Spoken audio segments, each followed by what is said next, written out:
Each of the civil and criminal cases brought against Donald Trump, and at this point there are plenty to choose from, slice right to the core of his persona in unique and distinct ways.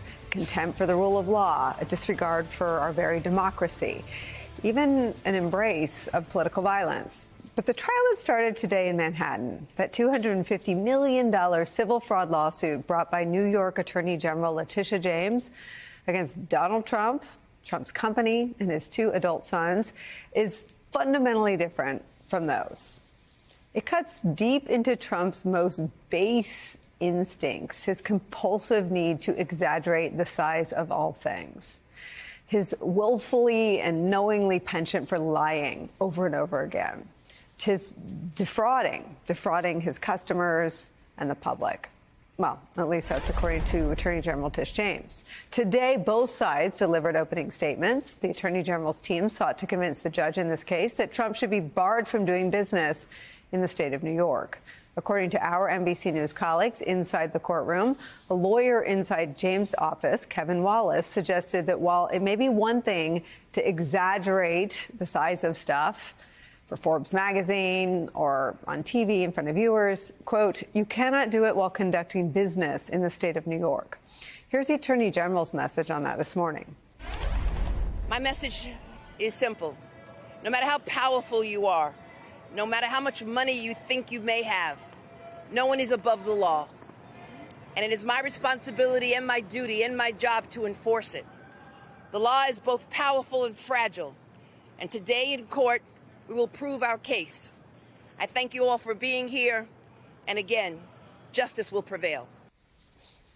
Now, over on Earth 2, Trump's defense lawyers made polar opposite arguments, saying this, quote, there was no intent to defraud, period, the end, period. We understand Donald Trump tapped his feet and fidgeted as he listened along to today's proceedings. He largely avoided making eye contact with the Attorney General. That was until they broke for lunch, at which point he tried to stare her down with an angry glare when he walked by. A much deeper dive into today's developments and what they could portend in just a second. But first, we come back to the history that was made today, how truly remarkable it is that this is even happening.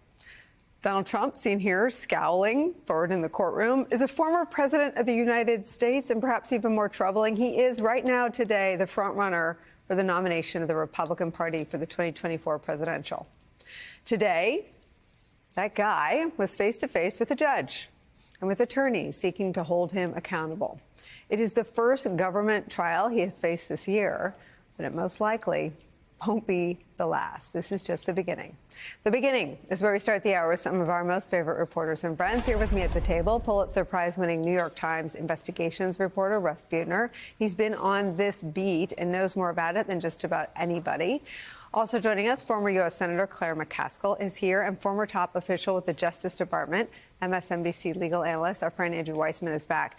Russ, I want to get into the spectacle, whether or not it's what Trump was trying to do or not. What was clear to everyone watching was his barely contained rage and humiliation. Yeah, I mean, we've all seen him speak in front of cameras a million times, right? And there are times when he seems to be kind of feigning anger, producing anger and frustration. But this was really unbridled, really, I think, kind of a different level than we've seen from him. And it's just remarkable, as you said, just historically to think about a former president, a frontrunner who's in a courtroom in Manhattan facing a possible fine of up to $250 million, an existential threat to the things that matter to him most, these businesses that he built, and that in his mind were the reason that he should be president, showed the best of him, that could all be taken away from him, that a receiver could be running it. He's clearly really feeling the weight of this weighing down on him as this thing just starts. Your line of reporting, and I remember his reaction to all the stories that you guys broke. I mean, he went on and sued Mary Trump. I mean, he was outraged, and I think there was a piece of the investigations that Andrew was a part of that enraged him because they were distraction, but I don't know that he ever really contemplated the substance of those the way he clearly is obsessed with the substance of these. I mean, the idea that people will find out that behind the curtain, the wizard just circles newspaper articles with a Sharpie and sent them to different media houses. I mean, that is the truth, according to his friends and former colleagues, of what the business was. But to the point you were just making, what's at stake here is not just tearing his name off of buildings and having a receiver put in charge, and he hates anyone else managing anything. It's being deprived of the myth, right, and the lore that he was a successful businessman.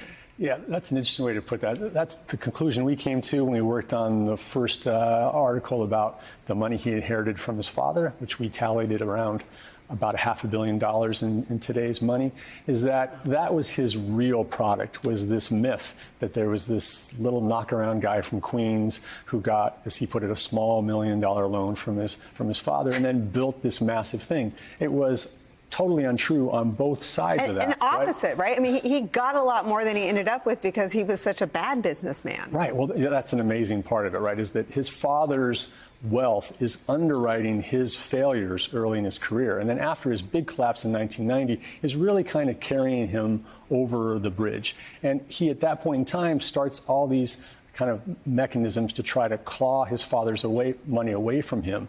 He's trying to say he doesn't need it, but he's actually creating artifices to take his inheritance early to kind of carry him through that. And then he gets to the early 2000s. He doesn't have many businesses that are really going well. He can't really afford to buy many big things on his own. He can't get loans. And Mark Burnett shows up one day and changes everything, right? Another $500 million is going to come to him just for being on television for over the course of the next decade, and more importantly, recreate this myth for him. Mark Burnett, the producer who created The Apprentice, fully embraced that myth that Donald Trump was like a self-made person and then a comeback kid after that. That was central to like the themes of that show and very important to the whole kind of energy they tried to create there. And that now this could really, maybe be a real metric that all of that was just what we've been saying it is, a myth. And just on this isn't really any of the substance that the lawsuit deals with, but just you're putting important things on the timeline. I mean, this is also the time where, unfortunately, large swaths of the country believed it and still do that saw him on The Apprentice. But it's also the time when they start getting a lot of interest from foreign banks and foreign investors, right? This is when the Russians start buying apartments, according to Eric Trump, and this is when some of their money and their business kind of goes global. It does. The licensing business goes global, right? They have, he sort of burns through the American consumer licensing thing, and increasingly as his reputation as sort of star dims in the later years of The Apprentice, they're taking money from overseas. Yeah. Throughout that whole time, they took money from whoever would offer it. And yes, they sold apartments to whoever would give them money for it. I think like an interesting thing what you're talking about is overseas foreign money. One thing I noticed in the tax returns is that when he ran for president, they raised the initiation fees at Mar-a-Lago.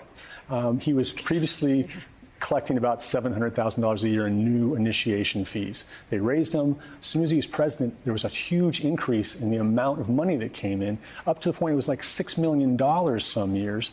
And Donald Trump was taking the exact amount of new initiation fees that were given to that organization out the back door in distributions to himself, about $25 million over 3 or 4 years.